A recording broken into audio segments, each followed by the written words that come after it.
وآت ذی القربى حقہ، اور قرابت داروں کو بھی ان کا حق ادا کرو، والمسکین، اور مسکین کو، وابن السبیل، اور مسافر کو، ولا تبذر تبذیرا، اور نام و نمود کے لیے اپنی دولت مت اڑاؤ۔ تبذیر جو ہے اسراف سے بہت بڑا جرم ہے۔ اسراف یہ ہے کہ ضرورت سے زائد خرچ کیا جائے۔ کھانا آپ کی ضرورت ہے، وہ کھانا ایک سالن روٹی سے بھی آپ کی غذا پوری ہو سکتی ہے، لیکن چار کھانے، یہ اسراف ہے۔ کپڑا آپ کی ضرورت ہے، لیکن وارڈروب بھری ہوئی ہے کپڑوں سے، یہ اسراف ہے۔ جتنے آپ کے لیے لازم ہے، ضروری ہے، وہ رکھیے۔ اور تبذیر یہ ہے کہ بلا ضرورت خرچ کرنا، صرف نام و نمود کے لیے، اپنی دولت کی نمائش کے لیے، شادیوں پر خرچ ہو رہا ہے اور کس قدر ہو رہا ہے، دھوم دھڑکتا ہے، کوئی اس کی ضرورت نہیں ہے، یہ ہے تبذیر۔ ولا تبذر تبذیرا، اپنی دولت کو نام و نمود کے لیے مت اڑاؤ۔ ان المبذرین کانوا اخوان الشیاطین، یقیناً یہ مبذرین جو ہیں، یہ فضول خرچی کرنے والے، بیکار دولت اڑانے والے اپنی دولت کی نمائش کے لیے، یہ شیطانوں کے بھائی ہیں۔ یہ کیوں ہے؟ یہ بات جب میری سمجھ میں آئی تھی تو بہت قرآن مجید کے ایک اعجاز کا ایک پہلو مجھ پر منکشف ہوا تھا کہ وہ جو آیت ہم پڑھ چکے سورہ مائدہ میں، شیطان کیا چاہتا ہے؟ انما یرید الشیطان ان یوقع بینکم العداوۃ والبغضاء فی الخمر والمیسر، شیطان یہ چاہتا ہے کہ تمہارے مابین دشمنی پیدا کرے، بغض پیدا کر دے شراب اور جوئے کے ذریعے سے۔ وہی بغض اور دشمنی جو ہے وہ اس سے پیدا ہوتی ہے کہ کسی سیٹھ صاحب کی بیٹی کی شادی ہے اور اس پر جو کچھ ہو رہا ہے، وہ جو پوری کوٹھی جو ہے وہ بنی ہوئی ہے، بقائے نور بنی ہوئی ہے اور دھوپ دھڑ رہا ہے۔ اچھا، اسی سیٹھ صاحب کا کوئی شوفر بھی ہوگا، کوئی پہرے دار ہوگا، کوئی مالی ہوگا، کوئی اس کا خانسامہ ہوگا، اس کی بچی شاید بوڑھی ہو رہی ہو، اس کے ہاتھ پیلے نہیں ہو رہے ہیں، کیا ہوگا اس کے دل میں؟ کیا چھریاں نہیں چل رہی ہوں گی اس کے دل میں؟ کیا پھر محبت پیدا ہوگی یا نفرت پیدا ہوگی؟ پھر تو ایسا ہوگا کہ جب اس کا داؤ چلے گا، یہ پیٹ پھاڑے گا اپنے اس سیٹھ کا اور لے کر جائے گا۔ یہ ہے وہ دشمنی ڈالنے والی بات، تبذیر جو ہے، جس سے کہ دشمنی پیدا ہوتی، طبقاتی شعور پیدا ہوتا ہے، ہیوز اور ہیو ناٹس کے درمیان ایک جو خلیج ہے وہ زیادہ سے زیادہ جو ہے گہری اور چوڑی ہوتی چلی جاتی ہے۔ وَكَانَ الشَّيْطَانُ لِرَبِّهِ كَفُورًا، اور یقیناً شیطان اپنے رب کا بہت ہی ناشکرا تھا۔ وَإِمَّا تُعْرِضَنَّ عَنْهُمْ ابْتِغَاءَ رَحْمَةٍ مِّن رَّبِّكَ تَرْجُوهَا، اور اگر تمہیں اعراض کرنا ہی پڑ جائے ان سے، یعنی قرابت دار ہے، کوئی اور آپ سے کوئی سائل آ گیا ہے، کوئی اور ہے جو آپ سے کوئی مدد چاہ رہا ہے، اگر آپ کو اعراض کرنا ہی پڑ جائے، کیوں؟ ابتغاء رحمت من ربک ترجوہا، کہ خود تم اپنے رب کی رحمت کے ابھی امیدوار ہو،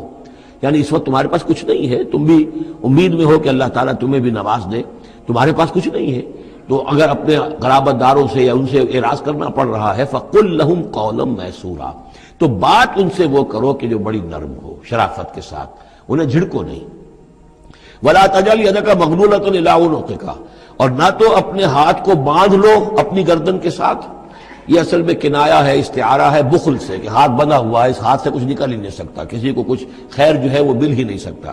وَلَا تَبْسُطْهَا كُلَّ الْبَسْطِ، اور نہ ہی ہاتھ کو کھول دو پورا کا پورا، یعنی یہ کہ بسا اوقات انسان کے اندر نیکی کا جذبہ اتنا جوش کھاتا ہے کہ سب کچھ اللہ کی راہ میں دے کر خود فقیر ہو جائے، یہ بھی نہیں، بلکہ یہ کہ ایک اعتدال کی رعایت ہونی چاہیے۔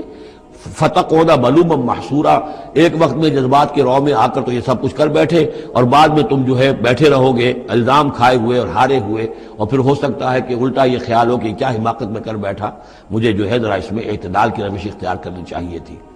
اس میں بسا اوقات ایسا ہوتا ہے کہ انسان یہ سمجھتا ہے کہ یہ غریب آدمی میرا رشتہ دار جو ہے، میں اس کی کسی نہ کسی طریقے سے اب اس کے حالات بگڑے ہوئے ٹھیک کر ہی دوں، لہذا وہ اپنی امکانی حد تک مدد کر رہا ہے، لیکن حالات ٹھیک نہیں ہو رہے اس کے، تو فرمایا ان ربک یبسط الرزق لمن یشاء ویقدر، یہ جو ہے کسی شخص کے اوپر رزق کا کشادہ ہو جانا اور کسی کے اوپر رزق کی تحقیق ہو جانا، یہ تمہارے اختیار میں نہیں ہے، یہ تیرے رب کے اختیار میں ہے، اللہ کے اختیار میں ہے، لہذا اپنا سا فرض ادا کرو جو تم کر سکتے ہو، معقول طریقے سے، معتدل طریقے سے، متوازن طریقے سے وہ کرو، تم یہ نہ سمجھو کہ تم کسی کے حالات کو بدلنے پر قادر ہو۔ ان ربک یبسط الرزق لمن یشاء ویقدر، یقیناً یہ تو تیرا رب ہی ہے کہ جو کھول دیتا ہے رزق جس کے لیے چاہتا ہے، کشادہ کر دیتا ہے اور تنگ کر دیتا ہے جس کے لیے چاہتا ہے۔ انہ کان بعبادہ خبیرا بصیرا، یقیناً وہ اپنے بندوں کے حق میں اپنے بندوں سے پوری طرح باخبر ہے اور ان کے حالات کو دیکھ رہا ہے۔ ولا تقتلوا اولادکم خشیۃ املاق، اور اپنی اولاد کو قتل مت کرو مفلسی کے اندیشے سے۔ اب یہ جو ہمارے ہاں برتھ کنٹرول کی پوری تحریک ہے پوری دنیا میں، اور مالتھوس صاحب کے زمانے سے جو تحریک چلی تھی، اور یہ کنٹرول جو ہے آبادی کا، پاپولیشن کنٹرول، تو اگرچہ ہم یہ تو نہیں کہہ سکتے کہ اس کی ساری شکلیں حرام مطلق ہیں، بعض شکلیں اس کی جائز ہیں، اور اس کے لیے ہم صرف یہ کہہ سکیں گے کہ وہ مکروہات میں شامل ہیں، لیکن یہ کہ ایک تحریک کی حیثیت سے در حقیقت یہ نفی ہے ایمان کی۔ اللہ پر توکل نہیں ہے، اللہ کے رازق ہونے پر بھروسہ نہیں ہے، اپنے حساب کتاب کو جوڑ رہے ہو، تمہیں کیا پتا اللہ کے خزانے کون کون سے ہیں؟ ابھی کچھ عرصے پہلے ہمیں پتہ ہی نہیں تھا کہ سمندر کے اندر سے کیا کچھ غذا نکل آئے گی اور کتنی عمدہ غذا ہوگی۔ یہ گوشت جو آپ کو سمندر سے ملتا ہے یہ کس قدر عمدہ ہے صحت کے لیے، باقی جو گوشت ہم کھاتے ہیں اوپر سے ریڈ میٹ، اس کے اندر کیا کیا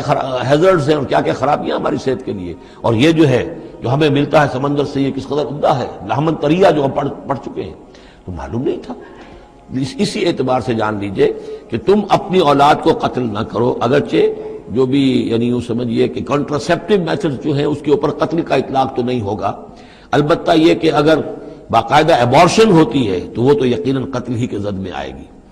وَلَا تَقْتُلُوا أَوْلَادَكُمْ خَشْيَةَ إِمْلَاقٍ نَحْنُ نَرْزُقُهُمْ وَإِيَّاكُمْ، ہم ہی ان کو بھی رزق پہنچائیں گے اور تمہیں بھی ہم دیتے ہیں، تم سمجھتے ہو کہ تمہیں رزق خود اپنے ذریعے سے مل رہا ہے، یہ رزق ہم نے ہے جو تمہیں دیا ہے۔ إِنَّ قَتْلَهُمْ كَانَ خِطًّا كَبِيرًا، یقیناً ان کو قتل کرنا جو ہے بہت بڑی خطا ہے۔